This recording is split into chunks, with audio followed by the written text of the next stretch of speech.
WCB ਦੇ ਉੱਤੇ ਲੋਕੀ ਜਾਂਦੇ ਆ ਤੇ ਫਿਰ ਉੱਥੋਂ ਪੈਸੇ ਮਿਲਦੇ ਆ। ਸੋ ਤੁਸੀਂ ਨਹੀਂ ਉਹ ਅਪਲਾਈ ਕੀਤਾ ਸੀ?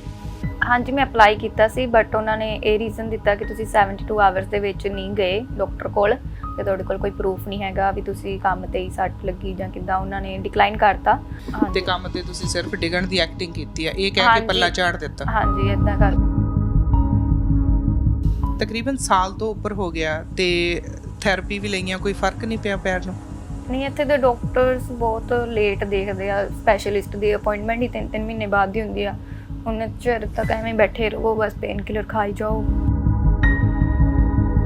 ਕਿਰਨ, ਤੁਸੀਂ ਇੱਕ GoFundMe ਪੇਜ ਵੀ ਬਣਾਇਆ ਆ, ਉਹਦੇ ਉੱਤੇ ਤੁਸੀਂ ਜਿਹੜੇ ਪੈਸੇ ਇਕੱਠੇ ਕਰਨ ਦੇ ਲਈ ਤੁਸੀਂ ਜਿਹੜੀ ਅਪੀਲ ਕੀਤੀ ਸੀ, ਉਹਦੇ ਤੇ ਕਿੰਨੀ ਕੁ ਫੰਡਿੰਗ ਹੋਈ ਹੁਣ ਤੱਕ? ਉਹਨੂੰ ਸ਼ੁਰੂ ਕੀਤੇ ਨੂੰ ਵੀ ਮੈਂ ਆਲਮੋਸਟ 2 ਮਹੀਨੇ ਹੋ ਚੱਲਿਆ, ਬਟ ਉੱਥੇ ਕੁਝ ਖਾਸ ਫੰਡ ਹੋਇਆ ਨਹੀਂ। ਮੇਬੀ ਲੋਕਾਂ ਨੂੰ ਲੱਗ ਰਿਹਾ ਵੀ ਜਾਂ ਤਾਂ ਇਹ ਫੇਕ ਆ ਜਾਂ ਕੁਝ ਫਰੋਡ ਆ। ਕਿਰਨ, ਪਰਿਵਾਰ ਨੇ ਕਿਹਾ ਨਹੀਂ ਤੁਹਾਨੂੰ ਕਿ ਤੁਹਾਡੇ ਜੇ ਸੱਟ ਤਕਲੀਫ ਇੰਨੀ ਲੱਗੀ ਆ ਤੇ ਤੁਸੀਂ ਵਾਪਸ ਆ ਜਾਓ, ਅਸੀਂ ਇੱਥੇ ਤੁਹਾਡਾ ਇਲਾਜ ਕਰਾ ਲੈਂਦੇ ਹਾਂ? ਹਾਂਜੀ, ਉਹ ਤਾਂ ਕਹਿੰਦੇ ਆ ਵੀ ਤੁਸੀਂ ਇੰਡੀਆ ਆ ਜਾਓ ਤੇ ਇੱਥੇ ਅਸੀਂ ਦੇਖ ਲਾਂਗੇ, ਕੋਈ ਨਹੀਂ ਕਿ ਜਿੱਥੇ ਅੱਗੇ ਇੰਨੇ ਪੜੇ ਸੀ ਤੇ ਹੋਰ ਫੜ ਲਾਂਗੇ। ਬਟ ਲਾਣੇ ਵੀ ਤਾਂ ਹੈ ਹੀ ਆ ਵੀ ਉਹ ਵੀ ਸਟ੍ਰੈਸ ਫਿਰ ਮਾਈਂਡ 'ਚ ਰਹਿੰਦੀ ਆ, ਕਿਉਂਕਿ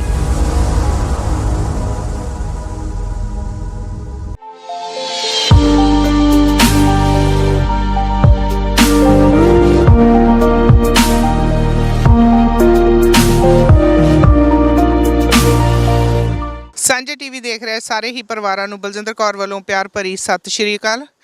ਅਕਸਰ ਕਮਿਊਨਿਟੀ ਦੇ ਵਿੱਚ ਅਸੀਂ ਤੁਹਾਨੂੰ ਕਿਤੇ ਨਾ ਕਿਤੇ ਲੈ ਕੇ ਜਾਂਦੇ ਰਹਿੰਦੇ ਹਾਂ, ਕਿਉਂਕਿ ਕਮਿਊਨਿਟੀ ਦੇ ਹਰ ਇੱਕ ਦੁੱਖ ਸੁੱਖ ਦੇ ਵਿੱਚ ਸ਼ਾਮਲ ਹੋਣਾ ਹਮੇਸ਼ਾ ਹੀ ਸਾਂਝਾ ਟੀਵੀ ਆਪਣਾ ਫਰਜ਼ ਸਮਝਦਾ ਆ। ਇਸੇ ਹੀ ਫਰਜ਼ ਨੂੰ ਨਿਭਾਉਂਦੇ ਹੋਏ ਅੱਜ ਮੈਂ ਲੈ ਕੇ ਆਈ ਹਾਂ ਤੁਹਾਨੂੰ ਇੰਟਰਨੈਸ਼ਨਲ ਸਟੂਡੈਂਟ ਕੁੜੀ ਇਸ ਮੁਲਕ ਦੇ ਵਿੱਚ ਪੜ੍ਹਨ ਦੇ ਲਈ ਆਈ ਸੀ। ਆਪਣੀ ਪੜ੍ਹਾਈ ਪੂਰੀ ਕਰਕੇ ਓਪਨ ਵਰਕ ਪਰਮਿਟ 'ਤੇ ਕੰਮ ਕਰ ਰਹੀ ਸੀ। ਕੰਮ ਕਰਦਿਆਂ ਦੌਰਾਨ ਸੱਟ ਲੱਗ ਗਈ ਪੈਰ ਦੇ ਉੱਤੇ। ਉਸ ਸੱਟ ਨੇ ਇਸ ਕਦਰ ਉਸ ਕੁੜੀ ਨੂੰ ਪਰੇਸ਼ਾਨ ਕੀਤਾ ਕਿ 1 ਸਾਲ ਤੋਂ ਉੱਪਰ ਦਾ ਸਮਾਂ ਹੋ ਗਿਆ ਤੇ ਉਹ ਬੱਚੀ ਆਪ ਤੁਰ ਫਿਰ ਨਹੀਂ ਸਕਦੀ। ਜਿਸ ਉਮਰ ਦੇ ਵਿੱਚ ਬੱਚੇ ਹੱਸਦੇ ਖੇਡਦੇ, ਹਸੂ ਕਰਦੇ, ਟਪੂ ਕਰਦੇ ਜ਼ਿੰਦਗੀ 'ਚ ਅੱਗੇ ਵੱਧਦੇ ਆ, ਤੇ ਇਹ ਛੋਟੀ ਉਮਰੇ ਬੱਚੀ ਦੇ ਉੱਤੇ ਇੰਨੀਆਂ ਮੁਸੀਬਤਾਂ ਆ ਗਈਆਂ ਕਿ ਆਪ ਚੱਲ ਫਿਰ ਨਹੀਂ ਸਕਦੀ, ਫੌੜੀਆਂ ਦੇ ਨਾਲ ਚੱਲਦੀ ਆ, ਇਲਾਜ ਨਹੀਂ ਆਪ ਕਰਾ ਸਕਦੀ। ਕਿਉਂਕਿ ਇਹਨਾਂ ਮੁਲਕਾਂ ਦੇ ਵਿੱਚ ਜਦੋਂ ਤੁਹਾਡੇ ਕੰਮ 'ਤੇ ਸੱਟ ਲੱਗਦੀ ਆ ਤੇ ਬਹੁਤ ਸਾਰੀਆਂ ਇਹੋ ਜਿਹੀਆਂ ਗੱਲਾਂ ਹੁੰਦੀਆਂ ਜਿਨ੍ਹਾਂ ਦਾ ਖਿਆਲ ਰੱਖਣਾ, ਪਰ ਬੱਚੇ ਆ ਕੋਲ ਕੋਈ ਨਹੀਂ ਹੁੰਦਾ ਗਾਈਡ ਕਰਨ ਵਾਲਾ। ਤੇ ਕੰਮ ਵਾਲਿਆਂ ਨੇ ਇਹ ਸਾਬਤ ਕਰ ਦਿੱਤਾ ਕਿ ਇਹ ਕੁੜੀ ਕੰਮ ਸਾਡੇ ਕਰਦੀ ਹੀ ਨਹੀਂ ਸੀ ਜਿਸ ਦਿਨ ਇਸ ਦੇ ਸੱਟ ਲੱਗੀ ਸੀ। ਅਸੀਂ ਖੁਦ ਹੋਪ ਸੇਵਾ ਸੁਸਾਇਟੀ ਵੱਲੋਂ ਬਹੁਤ ਸਾਰੇ ਵਕੀਲਾਂ ਦੇ ਨਾਲ ਮਿਲ ਕੇ ਸਲਾਹ ਮਸ਼ਵਰਾ ਲਿਆ, ਅਪੀਲ ਕੀਤੀ, ਪਰ ਕੁਛ ਨਹੀਂ ਬਣਿਆ। ਸੋ ਵਰਕਰ ਕੰਪਨਸੇਸ਼ਨ ਬੋਰਡ WCB ਨੇ ਮਨਾ ਕਰ ਦਿੱਤਾ। 2-3 ਵਾਰ ਅਪਲਾਈ ਕੀਤਾ, ਕੇਸ ਅਪੀਲ ਕੀਤੀ, ਕੁਛ ਨਹੀਂ ਬਣਿਆ। ਉਸ ਤੋਂ ਬਾਅਦ ਗੁਰਦੁਆਰਾ ਦੁਖਨਿਵਾਰਨ ਸਾਹਿਬ ਤੋਂ ਉੱਥੇ ਦੀ ਪ੍ਰਬੰਧਕ ਕਮੇਟੀ ਪੂਰੀ ਦਾ ਅਸੀਂ ਧੰਨਵਾਦ ਕਰਦੇ ਹਾਂ, ਜਿਨ੍ਹਾਂ ਨੇ ਇਸ ਬੱਚੀ ਦੀ ਗਰੋਸਰੀ ਦੀ ਜ਼ਿੰਮੇਵਾਰੀ ਤੇ ਕਿਤੇ ਨਾ ਕਿਤੇ ਡਾਕਟਰੀ ਇਲਾਜ ਦੇ ਵਿੱਚ ਵੀ ਇਸ ਦੀ ਸਹਾਇਤਾ ਕੀਤੀ।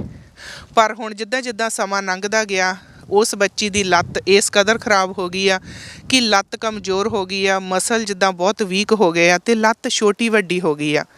ਹੁਣ ਉਸ ਨੂੰ ਸੀਰੀਅਸਲੀ ਹੀ ਕਿਸੇ ਐਸੇ ਇਲਾਜ ਦੀ ਲੋੜ ਆ ਕਿ ਉਹ ਕੁੜੀ ਮੁੜ ਤੋਂ ਆਪਣੇ ਪੈਰਾਂ 'ਤੇ ਚੱਲ ਸਕੇ। ਉਸਨੇ GoFundMe ਵੀ ਬਣਾਇਆ ਸੀ 2 ਮਹੀਨੇ ਪਹਿਲਾਂ, ਅਸੀਂ ਵੀ ਉਹ ਸਾਂਝਾ ਕੀਤਾ ਸੀ। ਪਰ GoFundMe ਦੀ ਇਸ ਤਰ੍ਹਾਂ ਦੁਰਵਰਤੋਂ ਪਿਛਲੇ ਕੁਝ ਸਮੇਂ ਤੋਂ ਹੋ ਰਹੀ ਆ ਕਿ ਗਲਤ ਤਰੀਕੇ ਦੇ ਨਾਲ ਵੀ GoFundMe 'ਤੇ ਲੋਕਾਂ ਨੇ ਫੰਡ ਇਕੱਠੇ ਕੀਤੇ ਆ। ਅਸੀਂ ਕਿਸੇ ਦਾ ਨਾਂ ਨਹੀਂ ਲਵਾਂਗੇ। ਹਰ ਇਨਸਾਨ ਦੁਨੀਆ 'ਤੇ ਆਪਣੇ ਚੰਗੇ ਮਾੜੇ ਕਰਮ ਕਰਦਾ ਆ। ਜਿਹਨੇ ਚੰਗੇ ਕਰਨੇ ਉਹਨੇ ਚੰਗੇ ਕਰਨੇ, ਜਿਹਨੇ ਮਾੜੇ ਕਰਨੇ ਉਹਨੇ ਮਾੜੇ ਕਰਨੇ ਆ। ਸੋ ਹਰ ਇੱਕ ਚੀਜ਼ ਦੇ ਨੈਗੇਟਿਵ ਤੇ ਪੋਜ਼ੀਟਿਵ ਦੋਨੇ ਸਾਈਡਾਂ ਹੁੰਦੀਆਂ। ਜਿੱਥੇ ਉਹ ਚੰਗੇ ਕੰਮਾਂ ਦੇ ਲਈ ਵਰਤਿਆ ਜਾਂਦਾ, ਲੋਕੀ ਮਾੜੇ ਕੰਮਾਂ ਦੇ ਵਿੱਚ ਵੀ ਇਸ ਦੀ ਗੁਰੇਜ਼ ਨਹੀਂ ਕਰਦੇ, ਵਰਤੋਂ ਕਰਨ ਲੱਗੇ। ਸੋ GoFundMe 'ਤੇ ਕਿਤੇ ਨਾ ਕਿਤੇ ਬਹੁਤ ਸਾਰੇ ਸਵਾਲ ਆਉਂਦੇ ਸੀ ਕਿ ਫੌੜੀਆਂ ਲੈ ਕੇ ਖੜੀ ਆ, ਸ਼ਾਇਦ ਇਹ ਕੋਈ ਸਕੈਮ ਆ, ਸ਼ਾਇਦ ਕੋਈ ਫਰੋਡ ਆ, ਕਿ ਸ਼ਾਇਦ ਉੱਦਾਂ ਹੀ ਪੈਸੇ ਇਕੱਠੇ ਕਰਨੇ ਆ। ਸੋ ਇਸੇ ਕਰਕੇ ਅੱਜ ਅਸੀਂ ਇੱਕ ਉਪਰਾਲਾ ਕੀਤਾ ਕਿ ਅਸੀਂ ਇਸ ਬੱਚੀ ਨੂੰ ਮਿਲੀਏ, ਇਸ ਦੀ ਗੱਲਬਾਤ ਜਾਣੀਏ, ਤੁਹਾਡੇ ਤੱਕ ਲੈ ਕੇ ਆਈਏ, ਤਾਂ ਕਿ ਜੋ ਬੱਚੀ ਫੰਡ ਇਕੱਠੇ ਕਰ ਰਹੀ ਆ ਛੇਤੀ ਇਸ ਦੀ ਜਿਹੜੀ ਉਹ ਫੰਡਿੰਗ ਪੂਰੀ ਹੋਵੇ, ਆਪਣੇ ਇਲਾਜ ਤੇ ਉਸ ਫੰਡਿੰਗ ਨੂੰ ਲਾ ਸਕੇ, ਮੁੜ ਤੋਂ ਆਪਣੇ ਪੈਰਾਂ 'ਤੇ ਹੋ ਸਕੇ, ਮੁੜ ਤੋਂ ਆਪਣੇ ਮਾਪਿਆਂ ਦੇ ਦੇਖੇ ਹੋਏ ਜਿਹੜੇ ਸੁਪਨੇ ਆ, ਜਿਹੜੀ ਰੁਪਈਆਂ ਦੀ ਪੰਡ ਸਿਰ 'ਤੇ ਰੱਖ ਕੇ ਕਰਜ਼ੇ ਦੀ ਪੰਡ ਨਾਲ ਲੈ ਕੇ ਆਈ ਆ, ਮਾਂ-ਬਾਪ ਦੀ ਉਹ ਪੰਡ ਹੌਲੀ ਕਰ ਸਕੇ। ਸੋ ਆਓ ਅਸੀਂ ਤੁਹਾਨੂੰ ਅੰਦਰ ਲੈ ਕੇ ਚੱਲਦੇ ਹਾਂ, ਗੱਲਬਾਤ ਕਰਦੇ ਹਾਂ ਕਿਰਨਦੀਪ ਕੌਰ ਦੇ ਨਾਲ ਤੇ ਜਾਣਦੇ ਹਾਂ ਕਿ ਆਖਰ ਹੋਇਆ ਕੀ ਸੀ ਕਿਰਨਦੀਪ ਦੇ ਨਾਲ। ਕੀਪ ਵਾਚਿੰਗ ਸਾਂਝਾ ਟੀਵੀ।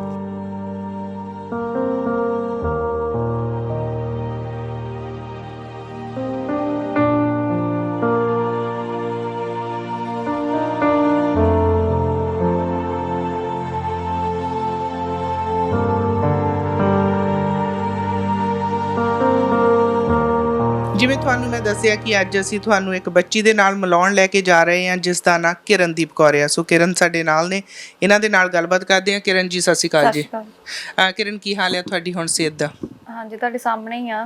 ਮੈਂ ਤੁਰ ਨਹੀਂ ਸਕਦੀ, ਕਾਫੀ ਟਾਈਮ ਹੋ ਗਿਆ, ਇੱਕ ਆਲਮੋਸਟ ਸਾਲ ਤੋਂ ਵੀ ਜ਼ਿਆਦਾ ਹੋ ਗਿਆ ਮੈਨੂੰ ਸੱਟ ਲੱਗੀ ਨੂੰ, ਤੇ ਮੈਂ ਤੁਰ ਨਹੀਂ ਸਕਦੀ। ਹਰ ਚੀਜ਼ ਲਈ ਡਿਪੈਂਡ ਹੋਣਾ ਪੈਂਦਾ ਦੂਜਿਆਂ ਤੇ। ਅੱਛਾ ਕਿਰਨ, ਜਦੋਂ ਅਸੀਂ ਗੱਲ ਕਰਦੇ ਹਾਂ ਕਿਰਨਦੀਪ ਜੀ, ਜਦੋਂ ਅਸੀਂ ਗੱਲ ਕਰਦੇ ਹਾਂ ਸੱਟ ਲੱਗ ਗਈ ਆ, ਤੇ ਥੋੜਾ ਜਿਹਾ ਮੈਂ ਤੁਹਾਡੇ ਪਿੱਛੇ ਬੈਕਗਰਾਉਂਡ ਤੇ ਜਾਣਾ ਚਾਹੂੰਗੀ। ਕਦੋਂ ਤੁਸੀਂ ਕੈਨੇਡਾ ਦੇ ਵਿੱਚ ਆਏ ਹੋ ਜੀ? ਮੈਂ ਆਈ ਸੀ 2018 ਚ ਐਜ਼ ਅ ਇੰਟਰਨੈਸ਼ਨਲ ਸਟੂਡੈਂਟ। ਉਸ ਤੋਂ ਬਾਅਦ ਮੈਂ ਸਟੱਡੀ ਡਨ ਕੀਤੀ, ਤੇ ਸਟੱਡੀ ਦੇ ਨਾਲ ਹੀ ਮੈਨੂੰ ਕੰਮ ਕਰਦੇ ਹੋਏ ਸੱਟ ਲੱਗ ਗਈ, ਤੇ ਉਹਦਾ ਇਲਾਜ ਨਹੀਂ ਇੱਥੇ ਸਹੀ ਤਰ੍ਹਾਂ ਹੋਇਆ। ਜੋ ਸਟੱਡੀ ਕੀਤੀ ਸੀ, ਫਿਰ ਤੁਸੀਂ ਸਟੱਡੀ ਤੋਂ ਬਾਅਦ ਵਰਕ ਪਰਮਿਟ ਤੇ ਹੋ ਗਏ ਸੀ? ਹਾਂਜੀ, ਸੱਟ ਲੱਗਣ ਤੋਂ 6-7 ਮਹੀਨੇ ਬਾਅਦ ਮੇਰਾ ਵਰਕ ਪਰਮਿਟ ਮੈਂ ਅਪਲਾਈ ਕੀਤਾ, ਪਰ ਉਹਨੂੰ ਆਉਣ 'ਚ ਵੀ ਕਾਫੀ ਜ਼ਿਆਦਾ ਟਾਈਮ ਲੱਗ ਗਿਆ। ਉਹਦੇ ਨਾਲ ਵੀ ਮੈਨੂੰ ਥੋੜੀ ਜਿਹੀ ਸਟ੍ਰੈਸ ਸੀ, ਉਤੋਂ ਸੱਟ ਨਾਲ ਮੈਂ ਤੁਰ ਨਹੀਂ ਸਕਦੀ। ਬਹੁਤ ਜ਼ਿਆਦਾ ਸਟ੍ਰੈਸ ਵਾਲਾ ਫੇਸ ਸੀ। ਤੇ ਸੱਟ ਜਿਵੇਂ ਤੁਸੀਂ ਇੱਕ ਗੋਫੰਡਮੀ ਪੇਜ ਵੀ ਚਲਾਇਆ ਹੈਗਾ, ਉਹਦੇ ਵਿੱਚ ਤੁਸੀਂ ਦੱਸਿਆ ਸੀ ਕਿ ਤੁਹਾਡੇ ਕੰਮ ਤੇ ਸੱਟ ਲੱਗੀ ਸੀ। ਸੋ ਕੰਮ ਤੇ ਜਦੋਂ ਇੱਥੇ ਕੈਨੇਡਾ ਵਰਗੀ ਕੰਟਰੀ ਦੇ ਵਿੱਚ ਕਿਰਨਦੀਪ ਜੀ ਸੱਟ ਲੱਗਦੀ ਆ, ਤੇ ਅਕਸਰ ਵਰਕਰ ਕੰਪਨਸੇਸ਼ਨ ਬੋਰਡ WCB ਦੇ ਉੱਤੇ ਲੋਕੀ ਜਾਂਦੇ ਆ, ਤੇ ਫਿਰ ਉੱਥੋਂ ਪੈਸੇ ਮਿਲਦੇ ਆ। ਸੋ ਤੁਸੀਂ ਨਹੀਂ ਉਹ ਅਪਲਾਈ ਕੀਤਾ ਸੀ? ਹਾਂਜੀ, ਮੈਂ ਅਪਲਾਈ ਕੀਤਾ ਸੀ, ਬਟ ਉਹਨਾਂ ਨੇ ਇਹ ਰੀਜ਼ਨ ਦਿੱਤਾ ਕਿ ਤੁਸੀਂ 72 ਆਵਰਸ ਦੇ ਵਿੱਚ ਨਹੀਂ ਗਏ ਡਾਕਟਰ ਕੋਲ, ਤੇ ਤੁਹਾਡੇ ਕੋਲ ਕੋਈ ਪ੍ਰੂਫ ਨਹੀਂ ਹੈਗਾ ਵੀ ਤੁਸੀਂ ਕੰਮ ਤੇ ਹੀ ਸੱਟ ਲੱਗੀ ਜਾਂ ਕਿੱਦਾਂ। ਉਹਨਾਂ ਨੇ ਡਿਕਲਾਈਨ ਕਰਤਾ। ਉਸ ਤੋਂ ਬਾਅਦ ਮੈਂ ਦੁਬਾਰਾ ਰੀਅਪੀਲ ਕੀਤਾ, ਤੇ ਮੇਰੀ ਕੰਪਨੀ ਵਾਲਿਆਂ ਨੇ ਕਿਹਾ ਵੀ ਤੁਸੀਂ ਉਸ ਦਿਨ ਕੰਮ ਤੇ ਹੀ ਨਹੀਂ ਆਏ। ਉਹਨਾਂ ਨੇ ਇਹ ਵੀ ਪ੍ਰੂਫ ਕਰਤਾ ਕਿ ਮੈਂ ਉਸ ਦਿਨ ਕੰਮ ਤੇ ਹੀ ਨਹੀਂ ਸੀ। ਜਾਨੀ ਕੰਪਨੀ ਨੇ ਤੁਹਾਡਾ ਸਾਥ ਨਹੀਂ ਦਿੱਤਾ? ਹਾਂਜੀ, ਵੀ ਤੁਹਾਡੇ ਸੱਟ ਲੱਗੀ, ਮੁੱਕਰ ਹੀ ਗਏ ਕਿ ਤੁਸੀਂ ਸਾਡੇ ਨਾਲ ਕੰਮ ਵੀ ਕੀਤਾ ਜਾਂ ਪਰ ਜਦੋਂ ਸੱਟ ਲੱਗੀ ਉਹਨਾਂ ਨੂੰ ਪਤਾ ਸੀ ਤੁਹਾਡੇ ਸੱਟ ਲੱਗੀ? ਹਾਂਜੀ, ਮੇਰੇ 3 ਫੋਰਮੈਨ ਸੀਗੇ ਨਾਲ, ਤੇ ਉਹਨਾਂ ਨੇ ਮੈਨੂੰ ਦੇਖਿਆ ਵੀ ਮੈਂ ਡਿੱਗੀ ਆ, ਤੇ ਉਹਨਾਂ ਨੇ ਮੈਨੂੰ ਕਿਹਾ ਵੀ ਤੁਸੀਂ ਸਾਈਟ ਤੋਂ ਬਾਹਰ ਜਾ ਕੇ ਕੰਮ ਕਰ ਲਓ। ਬਟ ਸਟਿਲ ਉਹਨਾਂ ਸਾਰਿਆਂ ਨੇ ਇਨਕਾਰ ਕਰਤਾ ਕਿ ਤੁਸੀਂ ਕੰਮ ਤੇ ਡਿੱਗੇ ਹੀ ਨਹੀਂ, ਤੁਸੀਂ ਪਹਿਲਾਂ ਹੀ ਘਰੋਂ ਸੱਟ ਲਵਾ ਕੇ ਆਏ ਸੀ। ਸੋ ਪਹਿਲਾਂ ਹੀ ਉਹਨਾਂ ਦੇ ਕਹਿਣ ਦਾ ਕਿ ਤੁਸੀਂ ਘਰੋਂ ਹੀ ਸੱਟ ਲਵਾ ਕੇ ਗਏ ਸੀ, ਤੇ ਕੰਮ ਤੇ ਤੁਸੀਂ ਸਿਰਫ ਡਿੱਗਣ ਦੀ ਐਕਟਿੰਗ ਕੀਤੀ ਆ, ਇਹ ਕਹਿ ਕੇ ਪੱਲਾ ਝਾੜ ਦਿੱਤਾ? ਹਾਂਜੀ, ਏਦਾਂ ਕਰਕੇ ਉਹਨਾਂ ਨੇ। ਤੇ ਬਾਅਦ ਵਿੱਚ ਤੁਸੀਂ WCB ਦੇ ਨਾਲ ਕੋਈ ਅਪੀਲ ਕੀਤੀ, ਦੱਸਣ ਦੀ ਕੋਸ਼ਿਸ਼ ਕੀਤੀ? ਮੈਂ ਸਾਰਾ ਕੁਝ ਕਰਕੇ ਦੇਖ ਲਿਆ, 2-3 ਵਾਰ ਅਪੀਲ ਵੀ ਕਰ ਲਈ, ਬਟ ਸੇਮ ਹੀ ਡਿਸੀਜਨ ਮਿਲਦਾ ਉਹਨਾਂ ਦਾ ਵੀ ਉਹਨਾਂ ਨੇ ਰਿਜੈਕਟ ਕਰਤਾ, ਕਿਉਂਕਿ ਤੁਹਾਡੇ ਕੋਲ ਇਨਫ ਪ੍ਰੂਫ ਨਹੀਂ ਹੈਗੇ, ਡਾਕਟਰਸ ਦਾ ਨੋਟ ਨਹੀਂ ਹੈਗਾ ਵੀ ਤੁਹਾਡੇ ਸੱਟ ਲੱਗੀ ਆ। ਨਾਲੇ ਕੰਪਨੀ ਵਾਲੇ ਨੇ ਇਹ ਵੀ ਪ੍ਰੂਫ ਕਰਤਾ ਕਿ ਤੁਸੀਂ ਉਸ ਦਿਨ ਕੰਮ ਤੇ ਹੀ ਨਹੀਂ ਆਏ। ਤੇ ਕਿਰਨ, ਕਿੰਨਾ ਚਿਰ ਹੋ ਗਿਆ ਹੁਣ ਤੁਹਾਨੂੰ ਸੱਟ ਲੱਗਿਆ ਨੂੰ? ਹੁਣ ਮੈਨੂੰ ਸਾਲ ਤੋਂ ਵੀ ਉੱਤੇ ਹੋ ਚੱਲਾ ਹੈ ਸੱਟ ਲੱਗੇ ਨੂੰ। ਫਿਰ ਜਦੋਂ ਕੰਪਨੀ ਨੇ ਮਨਾ ਕਰ ਦਿੱਤਾ, WCB ਨੇ ਨਹੀਂ ਤੁਹਾਡੀ ਅਪੀਲ ਲਈ, ਤੁਹਾਡੀ ਉਹਨਾਂ ਨੇ ਫਾਈਲ ਨਹੀਂ ਐਕਸੈਪਟ ਕੀਤੀ, ਉਸ ਤੋਂ ਬਾਅਦ ਫਿਰ ਤੁਹਾਡਾ ਇਲਾਜ ਕਿਵੇਂ ਹੋਇਆ? ਕਿਵੇਂ ਸਾਰਾ ਕੁਝ ਤੁਸੀਂ ਕੀਤਾ?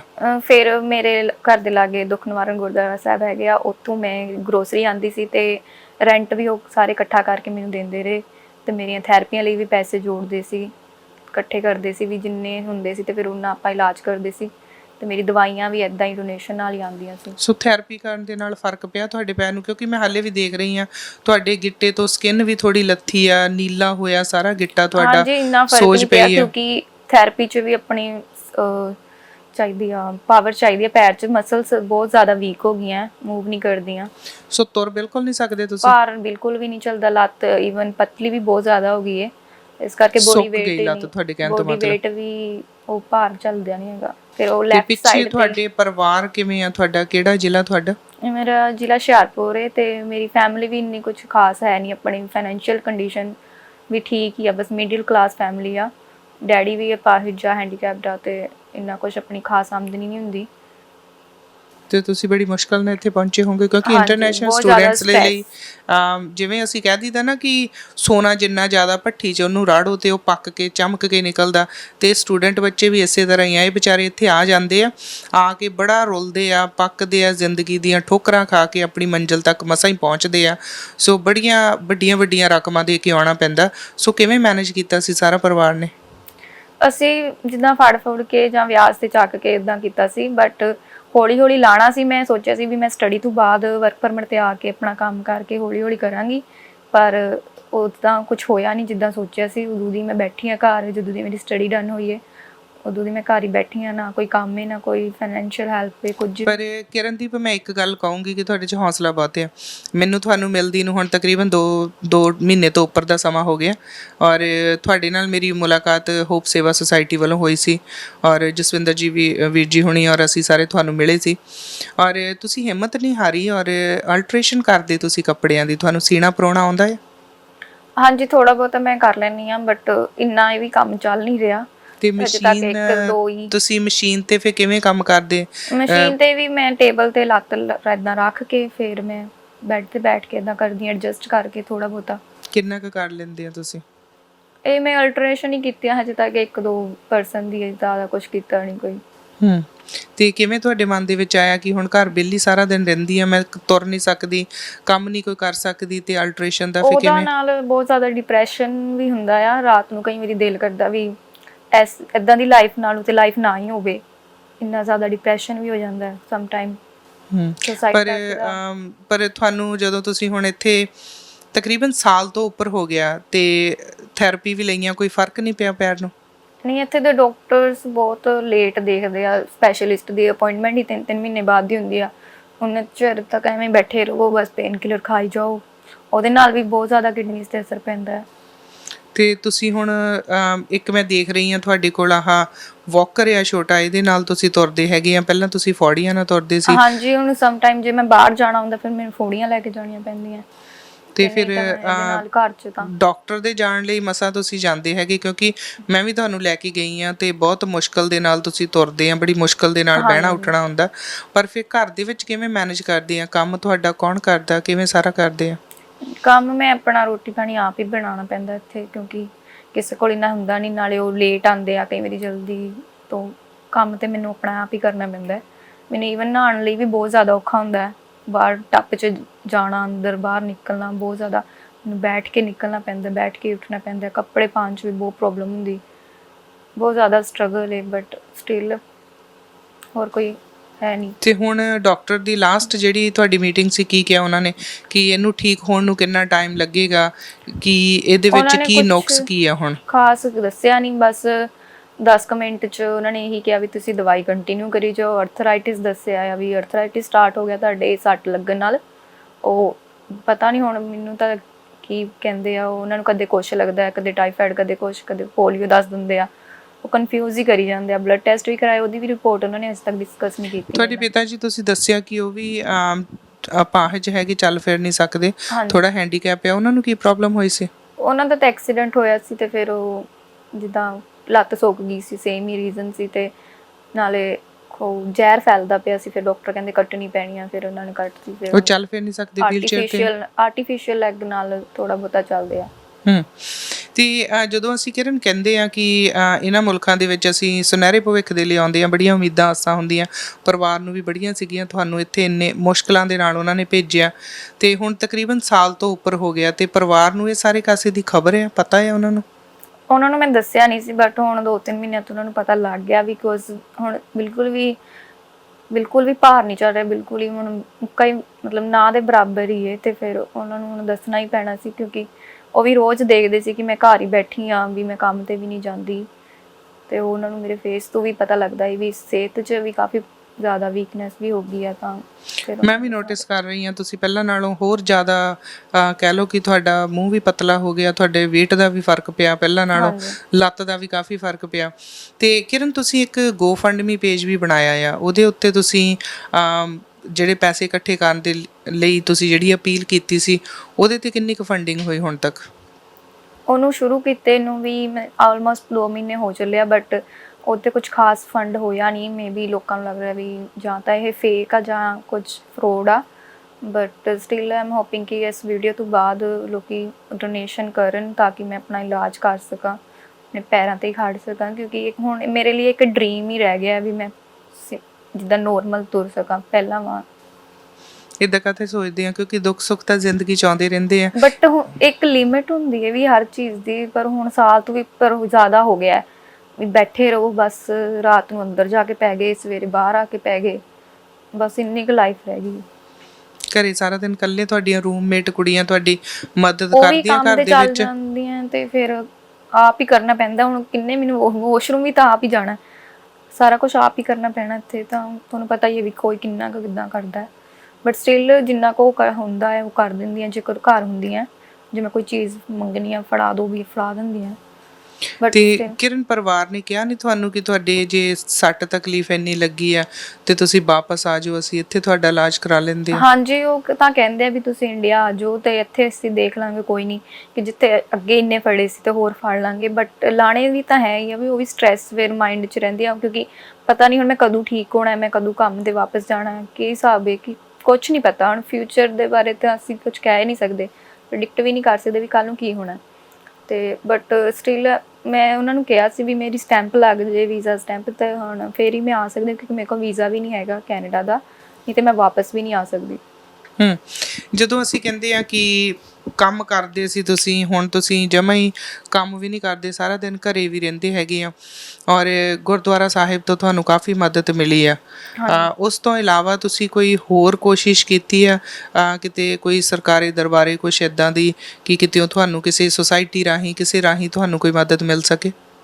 ਹੋਪ ਸੇਵਾ ਸੁਸਾਇਟੀ ਨਾਲ ਮੈਂ ਕੰਟੈਕਟ ਕੀਤਾ, ਉਹਨਾਂ ਨੇ ਮੈਨੂੰ ਆ ਕੇ ਮਿਲੇ ਤੇ ਮੈਂ ਉਹਨਾਂ ਨੂੰ ਸਾਰਾ ਆਪਣਾ ਕੇਸ ਦੱਸਿਆ, ਤੇ ਹੁਣ ਅਸੀਂ ਟਰਾਈ ਕਰਦੇ ਪਏ ਹਾਂ ਕਿ ਆਪਾਂ ਫੰਡ ਇਕੱਠਾ ਕਰੀਏ ਤੇ ਜਲਦੀ ਤੋਂ ਜਲਦੀ ਤੇ ਮੇਰਾ ਇਲਾਜ ਹੋਵੇ, ਤੇ ਜਾਂ ਨਾਲੇ ਮੇਰੀ PR ਦੀ ਫਾਈਲ ਵੀ ਮੈਂ ਤਾਂ ਹੀ ਲਾ ਸਕਦੀ ਹਾਂ ਜੇ ਮੇਰਾ ਵਰਕ ਐਕਸਪੀਰੀਅੰਸ ਹੋਏਗਾ। ਬਟ ਜਦੋਂ ਸਾਲ ਦੀ ਮੈਂ ਬੈਠੀ ਹਾਂ ਤੇ ਮੇਰਾ ਸਾਲ ਦਾ ਹੀ ਇੱਕ ਵਰਕ ਪਰਮਿਟ ਵੀ ਸਾਲ ਦਾ ਹੀ ਆਇਆ, ਤੇ ਜੋ ਕਿ ਬਹੁਤ ਮੁਸ਼ਕਿਲ ਲੱਗ ਰਿਹਾ ਇਸ ਟਾਈਮ ਮੈਨੂੰ।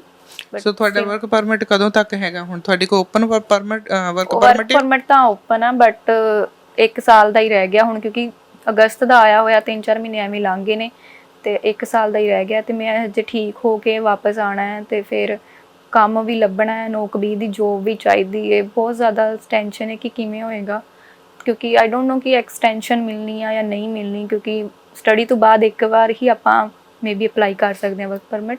ਤੇ ਸਟੱਡੀ ਤੁਸੀਂ ਕਾਹਦੀ ਕੀਤੀ ਸੀ ਕਿਰਨ ਜੀ? ਸਟੱਡੀ ਮੈਂ ਬਿਜ਼ਨਸ ਮੈਨੇਜਮੈਂਟ ਦੀ ਕੀਤੀ, ਇਨਕੁਆਲਿਟੀ। ਸੋ ਤੁਹਾਡੀ ਸਟੱਡੀ ਦੇ ਮੁਤਾਬਕ ਤੁਹਾਨੂੰ ਜੌਬ ਮਿਲ ਸਕਦੀ ਹੈ? ਐਕਚੁਅਲੀ ਇਹ ਕੋਰਸ ਨਾ ਬਹੁਤ ਜ਼ਿਆਦਾ ਲੋਕਾਂ ਨੇ, ਮਤਲਬ ਨੋਰਮਲੀ ਸਟੂਡੈਂਟਸ ਇਹੀ ਕਰਦੇ ਆ ਬਿਜ਼ਨਸ ਰਿਲੇਟਡ ਕੋਰਸ, ਤੇ ਇਹਦੇ 'ਚ ਜੋਬਸ ਮਿਲਣਾ ਬਹੁਤ ਜ਼ਿਆਦਾ ਹਾਰਡ ਹੈ ਇੱਥੇ, ਕਿਉਂਕਿ ਹਰ 10 ਚੋਂ 8 ਸਟੂਡੈਂਟ ਤਾਂ ਇਹੀ ਕੋਰਸ ਕਰਦੇ ਆ, ਫਿਰ ਉਹਦੇ ਨਾਲ ਜੌਬ ਓਪਰਚੁਨਿਟੀਜ਼ ਬਹੁਤ ਘੱਟ ਹੈ। ਕੋਰਸ ਕਰਨ ਦਾ ਕਾਰਨ ਕੀ ਆ ਕਿ ਸਟੂਡੈਂਟ ਇਹ ਬਿਜ਼ਨਸ ਦਾ ਕੋਰਸ ਹੀ ਕਿਉਂ ਲੈਂਦੇ? ਈਜ਼ੀ ਮਿਲ ਜਾਂਦੇ ਆ ਕੋਰਸ, ਜਾਂ ਇਹਦੇ 'ਚ ਸ਼ਾਰਟ ਟਰਮ ਦੇ ਕੋਰਸ ਆ, ਜਾਂ ਕਿਵੇਂ ਆ? ਇੱਦਾਂ ਕਹਿ ਸਕਦੇ ਹਾਂ ਕਿ ਆਪਾਂ ਸਾਲ 2 ਸਾਲ ਦੇ ਵਿੱਚ ਕਰ ਸਕਦੇ ਹਾਂ, ਜੋ ਕਿ ਮੇਨਲੀ ਤਾਂ ਹੀ ਕਰਦੇ 2 ਸਾਲ ਦਾ ਕੋਰਸ ਵੀ, ਤਾਂ ਕਿ ਫਿਰ 3 ਸਾਲ ਦਾ ਵਰਕ ਪਰਮਿਟ ਮਿਲ ਜੇ। ਬਟ ਸਮ ਟਾਈਮ ਹੁਣ ਇਮੀਗ੍ਰੇਸ਼ਨ ਵਾਲਿਆਂ ਨੇ, ਮੈਨੂੰ ਤਾਂ ਹੁਣ 1.5 ਸਾਲ ਦਾ ਹੀ ਮਿਲਿਆ ਸਟਿਲ। ਸੋ ਜਿਵੇਂ ਹੁਣ ਤੁਸੀਂ ਦੱਸਿਆ ਕਿ ਤੁਹਾਨੂੰ ਵਰਕ ਪਰਮਿਟ ਤੁਹਾਡਾ ਕੁਛ ਲੰਘ ਵੀ ਗਿਆ ਆ, ਕਿਉਂਕਿ ਸੱਟ ਕਰਕੇ ਤੁਸੀਂ ਕੰਮ ਨਹੀਂ ਕੀਤਾ, ਘਰੇ ਬੈਠੇ ਸੀ, ਤੁਹਾਡੇ ਕੋਲ ਐਕਸਪੀਰੀਅੰਸ ਕੋਈ ਨਹੀਂ ਕੰਮ ਦਾ।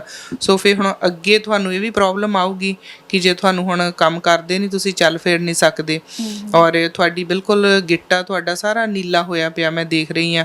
ਪਹਿਲਾਂ ਨਾਲੋਂ ਕੁਛ % ਮਾੜਾ ਜਿਹਾ ਲੱਗਦਾ ਹੈਗਾ ਕਿ ਸੋਜ ਘਟੀ ਸੀ। ਕਿਉਂਕਿ ਜੇ ਮੈਂ ਨਾ ਤੁਰਾਂ ਫਿਰ ਤਾਂ ਸੋਜ ਥੋੜੀ ਮਾਲਿਸ਼ ਕਰਨ ਨਾਲ ਘਟ ਜਾਏਗੀ, ਜੇ ਮੈਂ ਤੁਰਾਂ ਜਾਂ ਫਿਰ ਪੈਰ ਥੱਲੇ ਕਰਕੇ ਰੱਖਾਂ ਤੇ ਉਹ ਸਾਰਾ ਫੇਰ ਸੋਚ ਜਾਂਦਾ ਹੈ। ਤੇ ਇੱਕ ਹੋਮੋਪੈਥਿਕ ਡਾਕਟਰ ਦੇ ਨਾਲ ਵੀ ਗੱਲ ਕੀਤੀ ਸੀ, ਹੋਪ ਸੇਵਾ ਸੁਸਾਇਟੀ ਵੱਲੋਂ ਆਈ ਵੀ ਸੀ, ਉਹਨਾਂ ਦੇ ਨਾਲ ਥੋੜਾ ਫਰਕ ਪਿਆ ਤੁਹਾਨੂੰ? ਹਾਂਜੀ, ਉਹੀ ਮੈਂ ਮਸਾਜ ਉਹਦੇ ਨਾਲ ਗੱਲ ਕਰ ਰਹੀ ਸੀ ਕਿ ਮਸਾਜ ਨਾਲ ਥੋੜਾ ਜਿਹਾ ਫਰਕ ਪਿਆ, ਬਟ ਉਹੀ ਸਟਿਲ ਇੰਨਾ ਭਾਰ ਨਹੀਂ ਚੱਲਦਾ, ਲੱਤ ਪੇਨ ਵੀ ਨਹੀਂ ਜਾਂਦੀ ਪਈ। ਸੋ ਤੁਹਾਨੂੰ ਕੰਟੀਨਿਊ ਜਿਹੜੀਆਂ ਫਿਜ਼ੀਓਥੈਰੇਪੀ ਚਾਹੀਦੀ ਹੈਗੀ ਆ, ਔਰ ਤੁਹਾਨੂੰ ਇਸ ਦੇ ਨਾਲ ਡਾਕਟਰ ਦੇ ਜਾਣ ਦੇ ਲਈ ਕਿ ਤੁਹਾਡਾ ਮੈਡੀਕਲ ਕਵਰ ਹੈ ਨਹੀਂਗਾ, ਕਿ ਤੁਹਾਡੀਆਂ ਇਹੋ ਜਿਹੜੀਆਂ ਸਾਰੀਆਂ ਸਹੂਲਤਾਂ ਕਵਰ ਨਹੀਂ, ਮੈਡੀਕਲ ਕਵਰ ਨਹੀਂ ਕਰਦਾ ਇਹ ਸਭ। ਜਸਟ ਸੋ ਤੁਹਾਨੂੰ ਜਿੰਨੀਆਂ ਵੀ ਥੈਰੇਪੀਜ਼ ਆ ਉਹ ਕੋਲੋਂ ਕਰਾਉਣੀਆਂ ਪੈਂਦੀਆਂ? ਹਾਂਜੀ, ਇੱਕ ਵਾਰੀ ਜਾਣ ਦੇ ਨਾਲ ਕਿੰਨੇ ਪੈਸੇ ਲੱਗਦੇ ਤੁਹਾਡੇ ਥੈਰੇਪੀ ਕਰਾਉਣ ਦੇ? $80 ਪਰ ਥੈਰੇਪੀ ਲਾਉਂਦੇ ਆ ਉਹ 1 ਘੰਟੇ ਦੀ। ਤੇ $80 ਦੇ ਵਿੱਚ ਇੱਕ ਵਾਰ ਤੁਹਾਨੂੰ ਜਾਣਾ ਪੈਂਦਾ ਉੱਥੇ। ਤੇ ਕਿੰਨੀ ਵਾਰੀ ਡਾਕਟਰ ਕਹਿੰਦਾ ਵੀਕ ਦੇ ਵਿੱਚ ਕਰਾਉਣੀਆਂ ਚਾਹੀਦੀਆਂ? ਉਹ ਤਾਂ ਮਤਲਬ ਜਿਹੜਾ ਫਿਜ਼ੀਓਥੈਰੇਪਿਸਟ ਹੈ ਉਹ ਤਾਂ ਕਹਿੰਦੇ ਵੀ ਤੁਸੀਂ ਭਾਵੇਂ ਹਫਤੇ 'ਚ 2 ਜਾਂ 3 ਤੱਕ ਕਰਾਓ, ਕਿਉਂਕਿ ਜਿਹੜੀ ਬਲੱਡ ਸਰਕੂਲੇਸ਼ਨ ਆ ਬਿਲਕੁਲ ਹੀ ਨਹੀਂ ਹੋ ਰਹੀ, ਉਹਦੇ ਕਰਕੇ ਲੱਤ ਤੁਹਾਡੀ ਬਹੁਤ ਜ਼ਿਆਦਾ ਵੀਕ ਹੋ ਗਈ ਹੈ, ਉਹਦੇ 'ਚ ਪਾਵਰ ਹੀ ਨਹੀਂ ਹੈਗੀ, ਸੈਂਸਿਟਿਵ ਨਹੀਂ ਹੋਈਆਂ ਹੈਗੀਆਂ। ਜਿਵੇਂ ਜੇ ਕਮਿਊਨਿਟੀ ਦੇਖ ਰਹੀ ਹੈ ਹੁਣ ਸਾਡਾ ਪ੍ਰੋਗਰਾਮ ਦੇਖ ਰਹੇ ਆ, ਜੇ ਕੋਈ ਚਾਹੇ ਵੀ ਅਸੀਂ GoFundMe ਦੇ ਰਾਹੀਂ ਤੁਹਾਡੀ ਮਦਦ ਕਰਨੀ ਆ, ਸੋ ਤੁਸੀਂ ਉਹ ਪੈਸੇ ਦੇ ਨਾਲ ਆਪਣੀਆਂ ਥੈਰੇਪੀ ਕਰਾ ਕੇ ਆਪਣਾ ਇਲਾਜ ਕਰਾ ਕੇ ਫਿਰ ਤੁਸੀਂ ਵਾਪਸ ਕੰਮ ਤੇ ਜਾ ਸਕਦੇ ਹੋ, ਆਪਣੀ ਹਾਂਜੀ। ਤੁਸੀਂ ਜ਼ਿੰਦਗੀ ਅੱਗੇ ਤੋਰ ਸਕਦੇ ਹੋ। ਪਰ ਤੁਸੀਂ ਫਾਈਲ ਇਮੀਗ੍ਰੇਸ਼ਨ ਦੀ ਜਿਹੜੀ ਤੁਸੀਂ ਕਹਿੰਦੇ ਸੀ ਮੈਂ ਫਾਈਲ ਵੀ ਲਾਉਣੀ ਆ, ਤੁਸੀਂ ਉਹ ਵਰਕ ਦਾ ਤਾਂ ਐਕਸਪੀਰੀਅੰਸ ਹੈ ਨਹੀਂ, ਫਿਰ ਤੁਹਾਨੂੰ ਉਹ ਵੀ ਪ੍ਰੋਬਲਮ ਆਊਗੀ ਲਾਉਣ ਨੂੰ। ਹਾਂਜੀ, ਉਹ ਵੀ ਮੈਂ ਏਜੰਸੀ ਦੇ ਥਰੂ ਸੋਚਦੀ ਹਾਂ ਵੀ ਲਾਣੀ, ਬਟ ਉਹਦੇ 'ਚ ਵੀ ਆਪਾਂ ਨੂੰ ਫੀਸ, ਗਵਰਨਮੈਂਟ ਫੀਸ ਤਾਂ ਦੇਣੀ ਪੈਣੀ ਹੈ। ਉਹਦਾ ਕਿੰਨਾ ਕੁ ਖਰਚਾ ਆ ਜਾਂਦਾ ਜੀ? ਉਹਦੇ 'ਚ ਵੀ ਤੁਸੀਂ ਜਾਂ ਇੰਟਰਨੈਟ ਤੇ ਵੀ ਸਾਰੇ ਚੈੱਕ ਕਰ ਸਕਦੇ ਹੋ ਕਿ ਉਹਦੀ ਕਿੰਨੀ ਬਿਲਕੁਲ ਜੀ, ਫੀਸ ਆ। ਕਈ ਵੱਖ-ਵੱਖ ਖਰਚੇ ਕਿਉਂਕਿ ਹੈਗੇ ਆਪਾਂ ਕਈਆਂ ਦੇ, ਕਈ ਹਰ ਇੱਕ ਕੰਸਲਟੈਂਟ ਡਿਪੈਂਡ ਆ, ਉਹਨਾਂ ਨੇ ਆਪਣੀ ਫੀਸ ਦੇ ਨਾਲ ਵੀ ਦਿੰਦੇ ਹੈਗੇ ਆ, ਵੱਖ-ਵੱਖ ਖਰਚਾ ਲੈਂਦੇ ਆ। ਪਰ ਜਦੋਂ ਅਸੀਂ HNC ਦੀ ਗੱਲ ਕਰਦੇ ਆ, ਤੁਸੀਂ ਉਹਦੇ ਲਈ ਹੈਗੇ ਆ ਕਿ ਕੁਆਲੀਫਾਈਡ ਹੋ ਜਾਓਗੇ ਉਹਦੇ ਵਿੱਚ ਜਾਣ ਲਈ ਤੁਸੀਂ? ਹਾਂਜੀ, ਮੈਂ ਐਕਸਪੈਕਟ ਕਰ ਸਕਦੇ ਹਾਂ ਕਿ ਮੈਂ ਸਾਲ ਹੋ ਗਿਆ ਕੰਮ ਨਹੀਂ ਕੀਤਾ, ਮੇਬੀ ਉਹ ਤਰਸ ਦੇ ਆਧਾਰ ਤੇ ਮੈਨੂੰ PR ਦੇ ਦੇਣ, ਬਟ ਇਟਸ ਨਾਟ ਸ਼ੋਰ ਕਿ ਉਹ ਦੇ ਹੀ ਦੇਣਗੇ। ਪਰ ਫਿਰ ਵੀ ਮੈਨੂੰ ਕੰਮ ਕਰਨਾ ਪੈਣਾ, 1 ਸਾਲ ਦਾ ਐਕਸਪੀਰੀਅੰਸ ਚਾਹੀਦਾ ਹੀ ਚਾਹੀਦਾ ਹੈ। ਤੇ ਇਹਦੇ ਲਈ ਮੈਨੂੰ ਪਹਿਲਾਂ ਠੀਕ ਹੋ ਕੇ ਵਰਕ ਪਰਮਿਟ ਦੁਬਾਰਾ ਮੇਬੀ ਅਪਲਾਈ ਕਰਨਾ ਪਵੇ ਤੇ ਕੋਈ ਜੋਬ ਵੀ ਲੈਣੀ ਪਵੇ ਨੌਕਰੀ 'ਚ, ਤੇ ਉਹਦੇ ਲਈ ਮੈਨੂੰ ਕੋਈ ਕੋਰਸ ਵੀ ਕਰਨਾ ਪੈਣਾ ਹੈ ਛੋਟਾ ਮੋਟਾ ਵੀ, ਜਿਹੜਾ ਉਹਦੇ ਬੇਸ ਤੇ ਮੈਂ ਵਧੀਆ ਜੋਬ ਲੈ ਸਕਾਂ ਨੌਕਰੀ 'ਚ, ਕਿਉਂਕਿ ਹਰ ਚੀਜ਼ 'ਚ ਹੁਣ ਇੱਥੇ ਐਕਸਪੀਰੀਅੰਸ ਮੰਗਦੇ ਆ। ਕੋਈ ਵੀ ਅਸਿਸਟੈਂਟ ਮੈਨੇਜਰ ਦੀ ਜੋਬ ਹੋ ਗਈ ਜਾਂ ਕੋਈ ਵੀ ਨੌਕਰੀ ਦੀ ਜੋਬ, ਉਹਨਾਂ ਨੂੰ ਐਕਸਪੀਰੀਅੰਸ ਚਾਹੀਦਾ ਜਾਂ ਫਿਰ ਸਰਟੀਫਿਕੇਟ ਵੀ ਚਾਹੀਦਾ ਹੀ ਹੁੰਦਾ ਹੈ। ਉਹਦੇ ਲਈ ਮੈਨੂੰ ਕੋਈ ਨਾ ਕੋਈ ਛੋਟਾ ਕੋਰਸ ਹੋਰ ਕਰਨਾ ਪੈਣਾ। ਕਿਰਨ, ਮੈਂ ਬਹੁਤ ਜਦੋਂ ਤੋਂ 2-2.5 ਮਹੀਨੇ ਤੋਂ ਤੁਹਾਨੂੰ ਮੈਂ ਜਾਣਦੀ ਆ, ਜਦੋਂ ਮੈਂ ਤੁਹਾਨੂੰ ਪਹਿਲਾਂ ਮਿਲੀ ਸੀ ਤੁਸੀਂ ਬਹੁਤ ਸਟ੍ਰੈਸ 'ਚ ਸੀ, ਜਿਵੇਂ ਹੁਣ ਵੀ ਗੱਲਾਂ ਕਰਦੇ ਆ ਤੁਸੀਂ ਕਿਹਾ ਸੀ ਕਿ ਇਹੋ ਜਿਹੀ ਜ਼ਿੰਦਗੀ ਨਾਲੋਂ ਤੇ ਨਾ ਹੀ ਹੋਵੇ ਤੇ ਬੈਟਰ ਆ। ਪਰ ਕਦੀ ਇੱਦਾਂ ਨਹੀਂ ਦਿਲ 'ਚ ਆਇਆ ਕਿ ਮੈਂ ਪੰਜਾਬ ਹੀ ਵਾਪਸ ਚੱਲ ਜਾਵਾਂ ਪਰਿਵਾਰ ਦੇ ਕੋਲ, ਮੇਰੇ ਮਾਂ-ਬਾਪ ਉੱਥੇ ਆ, ਮੈਂ ਇੱਥੇ ਇਕੱਲੀ ਆ, ਇਕੱਲੀ ਬੈਠੀ ਰਹਿੰਦੀ ਆ ਸਾਰਾ ਦਿਨ ਅੰਦਰ, ਮੈਂ ਤੁਰ ਫਿਰ ਨਹੀਂ ਸਕਦੀ, ਕੋਈ ਕੰਮ ਕਾਰ ਨਹੀਂ ਕਰ ਸਕਦੀ, ਕਦੀ ਇੰਝ ਨਹੀਂ ਸੋਚਿਆ? ਜਾਂ ਬਹੁਤ ਵਾਰ ਸੋਚਿਆ, ਬਟ ਮੇਰੇ ਕੋਲ ਵੀਜ਼ਾ ਨਹੀਂ ਸੀ ਹੈਗਾ। ਮੈਨੂੰ ਇਹ ਸੀ ਕਿ ਜੇ ਮੈਂ ਚੱਲ ਜਾਂਦੀ ਹਾਂ ਹੁਣ ਤੇ ਮੈਂ ਵਾਪਸ ਮੁੜ ਕੇ ਨਹੀਂ ਆ ਸਕਦੀ, ਤੇ ਮੈਂ ਜਿਹੜਾ 2018 ਤੋਂ ਲੈ ਕੇ ਹੁਣ ਤੱਕ ਮੈਂ ਜੋ ਸਟਰਗਲ ਕੀਤੀ ਹੈ, ਜਿੰਨਾ ਮੈਂ ਔਖਾ ਹੋ ਕੇ ਕੰਮ ਕੀਤਾ, ਇੰਨਾ ਭਾਰਾ ਕੰਮ ਕੀਤਾ, ਉਹ ਸਭ ਵੇਸਟ ਹੋ ਜਾਣਾ। ਤੇ ਮੈਂ ਚਾਹੁੰਦੀ ਹਾਂ ਕਿ ਮੈਂ ਵੀਜ਼ਾ ਲੈ ਕੇ ਜਾਵਾਂ ਇੰਡੀਆ ਤੇ ਆਪਣਾ ਇਲਾਜ ਕਰਾ ਕੇ ਫਿਰ ਵਾਪਸ ਆਵਾਂ, ਕਿਉਂਕਿ ਮੈਂ ਨਹੀਂ ਚਾਹੁੰਦੀ ਕਿ ਜਿੰਨੀ ਮੈਂ ਸਟਰਗਲ ਕੀਤੀ ਉਹ ਸਾਰੀ ਵੇਸਟ ਹੋ ਜਾਏ। ਕਿਰਨ, ਤੁਸੀਂ ਇੱਕ ਪਿੰਡ ਦੇ ਰਹਿਣ ਵਾਲੇ ਸੀ, ਇੱਕ ਪਿੰਡ ਵਿੱਚ ਰਹਿੰਦੇ ਸੀ, ਇੱਕ ਛੋਟੇ ਪਰਿਵਾਰ 'ਚ ਰਹਿੰਦੇ ਸੀ, ਮਾਂ-ਬਾਪ ਕੋਲ ਸੀ, ਭੈਣ ਭਾਈ ਉੱਥੇ ਤੁਹਾਡੇ ਕੋਲ ਸੀ। ਕਦੇ ਜਦੋਂ ਇਸ ਧਰਤੀ 'ਤੇ ਆਏ ਆ, ਕਿਉਂਕਿ ਮੋਸਟ ਜਿਹੜੇ ਬੱਚੇ ਆਉਂਦੇ ਆ ਪਿੱਛੇ ਪਰਿਵਾਰ ਛੱਡੇ ਆਉਂਦੇ ਆ, ਪਰ ਜਦੋਂ ਇੱਦਾਂ ਦੀਆਂ ਤਕਲੀਫਾਂ ਵਿੱਚੋਂ ਲੰਘਦੇ ਆ ਡੋਲ ਜਾਂਦੇ ਆ, ਤੁਸੀਂ ਵੀ ਵਿੱਚ ਜੇ ਡੋਲ ਗਏ ਸੀ ਔਰ ਕਾਫੀ ਤੁਹਾਡੀ ਹੈਲਪ ਵੀ ਕੀਤੀ ਆ, ਕਹਿ ਲਓ ਕਿ ਗੁਰਦੁਆਰਾ ਸਾਹਿਬ ਨੇ ਵੀ ਬੜੇ ਉਪਰਾਲੇ ਕੀਤੇ ਆ। ਕੀ ਤੁਹਾਡੇ ਸੁਪਨੇ ਆਉਣ ਵਾਲੇ ਸਮੇਂ ਦੇ ਵਿੱਚ ਕੀ ਕਰਨਾ ਚਾਹੁੰਦੇ ਆ? ਚਲੋ ਅਸੀਂ ਇੱਕ ਪਾਸੇ ਰੱਖਦੇ ਆ, ਤੁਹਾਡੀ PR ਦੀ ਫਾਈਲ ਵੀ ਇੱਕ ਪਾਸੇ ਰੱਖਦੇ ਆ, ਉਹਦੀ ਵੀ ਗੱਲ ਨਹੀਂ ਕਰਦੇ।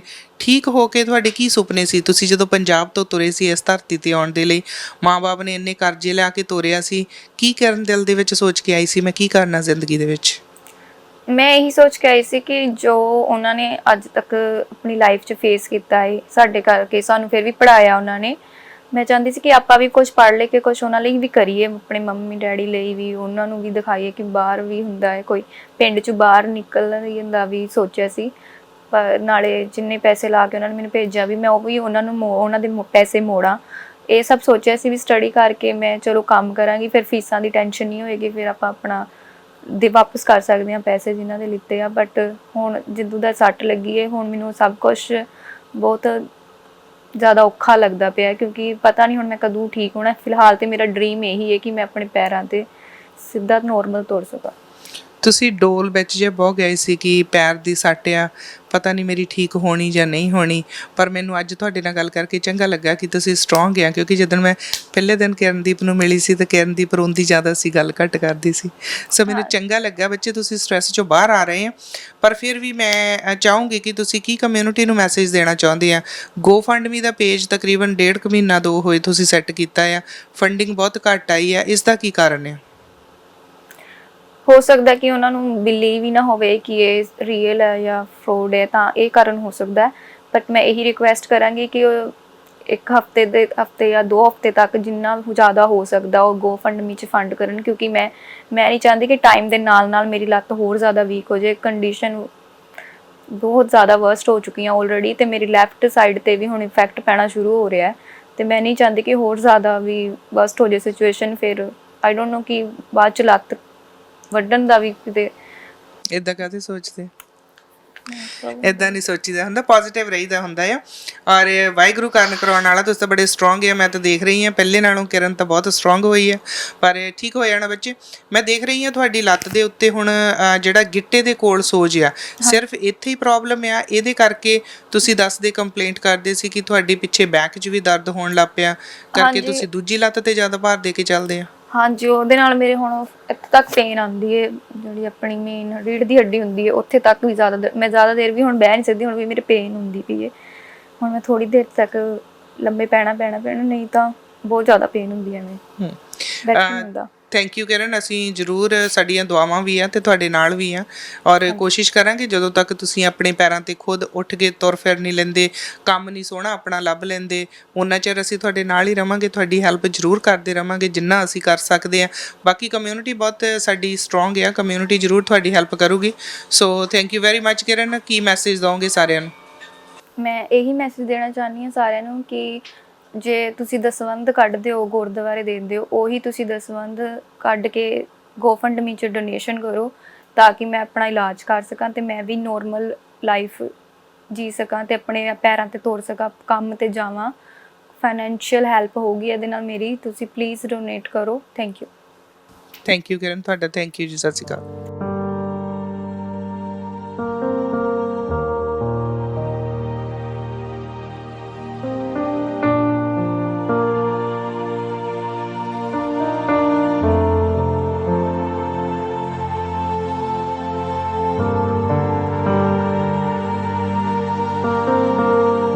ਸੋ ਅਸੀਂ ਅੱਜ ਆਏ ਸੀ ਕਿਰਨਦੀਪ ਕੌਰ ਦੇ ਕੋਲ ਤੇ ਗੱਲਬਾਤ ਕੀਤੀ, ਜਾਣਿਆ ਕਿਰਨਦੀਪ ਕਦੋਂ ਕੈਨੇਡਾ ਦੇ ਵਿੱਚ ਆਈ ਸੀ।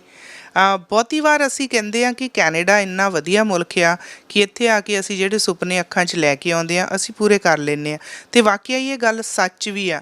ਕੈਨੇਡਾ ਨੇ ਪੰਜਾਬ ਵਸਦੇ ਬਹੁਤ ਸਾਰੇ ਪਰਿਵਾਰਾਂ ਦੀ ਜ਼ਿੰਦਗੀ ਵੀ ਬਦਲ ਕੇ ਰੱਖ ਦਿੱਤੀ। ਬੱਚੇ ਸੁਪਨੇ ਲੈ ਕੇ ਆਉਂਦੇ ਆ ਇਹਨਾਂ ਮੁਲਕਾਂ 'ਚ ਪੂਰੇ ਕਰਨ ਦੇ ਲਈ। ਸਾਡੇ ਆਪਣੇ ਮੁਲਕ ਦੇ ਵਿੱਚ ਬੱਚੇ ਪੜ੍ਹਦੇ ਆ, ਡਿਗਰੀਆਂ ਲੈਂਦੇ ਆ, ਪਰ ਉਹਨਾਂ ਨੂੰ ਸਹੀ ਨੌਕਰੀਆਂ ਨਹੀਂ ਮਿਲਦੀਆਂ। ਸੋ ਮਾਪੇ ਇੰਨੇ ਕਰਜ਼ੇ ਚੁੱਕ ਕੇ ਔਖੇ ਹੋ ਕੇ ਬੱਚਿਆਂ ਨੂੰ ਬਾਹਰਲੇ ਮੁਲਕਾਂ 'ਚ ਘੱਲਦੇ ਆ ਤਾਂ ਕਿ ਬੱਚੇ ਇੱਥੇ ਆ ਕੇ ਆਪਣੀ ਜ਼ਿੰਦਗੀ ਬਣਾ ਸਕਣ ਅਤੇ ਪਿੱਛੋਂ ਪਰਿਵਾਰ ਨੂੰ ਸਵਾਰ ਸਕਣ। ਅਤੇ ਬੱਚੇ ਕਰਦੇ ਵੀ ਆ, ਮਿਹਨਤੀ ਵੀ ਬਹੁਤ ਆ, ਦਿਨੇ ਪੜ੍ਹਾਈਆਂ ਕਰਦੇ ਆ, ਰਾਤਾਂ ਦੀਆਂ ਸ਼ਿਫਟਾਂ ਲਾਉਂਦੇ ਆ। ਜਿਨ੍ਹਾਂ ਧੀਆਂ ਨੂੰ ਅਸੀਂ ਕਦੇ ਘਰੋਂ 4-5 ਵਜੇ ਤੋਂ ਬਾਅਦ ਬਾਹਰ ਨਹੀਂ ਕੱਢਦੇ, ਡਰ ਦੇ ਮਾਰੇ ਉਹ ਧੀਆਂ ਨਾਈਟਾਂ ਦੀਆਂ ਸ਼ਿਫਟਾਂ ਲਾਉਂਦੀਆਂ ਨੇ, ਰਾਤਾਂ ਨੂੰ ਕੰਮਾਂ 'ਤੇ ਜਾਂਦੀਆਂ ਨੇ, ਮਿਹਨਤ ਮੁਸ਼ੱਕਤ ਕਰਦੀਆਂ ਨੇ। ਸੋ ਕੰਮ ਕੋਈ ਛੋਟਾ ਵੱਡਾ ਨਹੀਂ ਹੁੰਦਾ, ਪਰ ਬੱਚੇ ਬੜੇ ਮਿਹਨਤੀ ਆ, ਵਧੀਆ ਕੰਮ ਕਰਦੇ ਆ। ਪਰ ਜਦੋਂ ਕਿਤੇ ਇਹੋ ਜਿਹੀ ਮੁਸੀਬਤ ਬੱਚੇ 'ਤੇ ਪੈ ਜਾਂਦੀ ਆ ਅਤੇ ਬੱਚੇ ਮਾਂ-ਬਾਪ ਤੋਂ ਬਹੁਤ ਦੂਰ ਹੁੰਦੇ ਆ। ਮਾਂ-ਬਾਪ ਤੋਂ ਗੱਲਾਂ ਲੁਕੋ ਵੀ ਲੈਂਦੇ ਆ, ਦੱਸਦੇ ਵੀ ਨਹੀਂ। ਕਿਰਨਦੀਪ ਨੇ ਵੀ ਇੰਝ ਹੀ ਕੀਤਾ, ਬਹੁਤ ਚਿਰ ਨਹੀਂ ਦੱਸਿਆ ਪਰਿਵਾਰ ਨੂੰ, ਪਰ ਹੁਣ ਪਰਿਵਾਰ ਨੂੰ ਵੀ ਪਤਾ ਆ। ਪਰ ਪਿੱਛੋਂ ਉਹਨਾਂ ਦੀ ਜਿਹੜੀ ਫਾਈਨੈਂਸ਼ਲੀ ਇੰਨੇ ਸਟਰੋਂਗ ਨਹੀਂ ਪਰਿਵਾਰ, ਪਿਤਾ ਜੀ ਵੀ ਇਹਨਾਂ ਨੇ ਦੱਸਿਆ ਕਿ ਐਕਸੀਡੈਂਟ ਦੇ ਵਿੱਚ ਉਹਨਾਂ ਦੇ ਸੱਟਾਂ ਲੱਗਣ ਕਾਰਨ ਉਹ ਵੀ ਨਹੀਂ ਚੱਲ ਫਿਰ ਸਕਦੇ, ਉਹਨਾਂ ਦੇ ਵੀ ਆਰਟੀਫਿਸ਼ੀਅਲ ਲੈਗ ਲੱਗੀ ਆ, ਲੱਤ ਲੱਗੀ ਹੈਗੀ ਆ।